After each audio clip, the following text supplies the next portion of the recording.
Hi everyone. So দেখো পিকনিকের second part নিয়ে চলে এসেছি। সো আমাদের পিকনিকের মেনুতে কী কী ছিল বলো তো? ছিল হচ্ছে fried rice and then chicken কষা।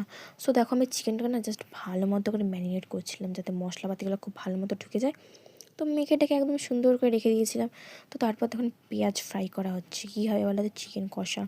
দেখো আমরা কিন্তু কাঠের জালে একদম জাস্ট টেস্টি করে রান্নাটা করেছিলাম। আর আমাদের ওখানকার উনুনটা তো ভালো মতো জ্বলেছিল, কি বলবো, মানে আমি ভয় পাচ্ছিলাম লিটলি যে হচ্ছে এতটা কষানো মানে কষিয়েছিল ওরা যে হচ্ছে পুড়ে না যায়।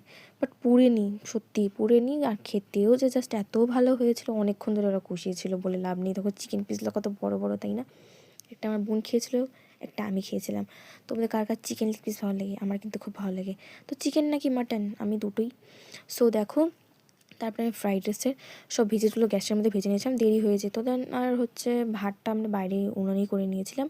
সো দেখো চিকেনটা জাস্ট ফুটছে, কি ভালো লাগছে, তাই না? মানে খুব ভালো হয়েছিল, কি বলবো, এত যে টেস্টি যে হয়েছিল না ওদিনকার রান্নাবান্নাটা।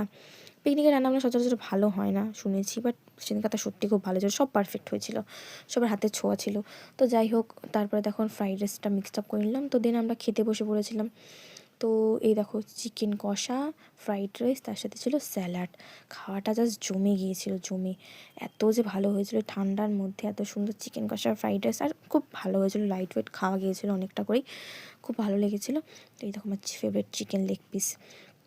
তো আজকের জন্য এতটুকুই। দেখা হচ্ছে অন্য একটি মেনু। ততক্ষণ টাটা, বাই বাই, সবাই ভালো থেকো।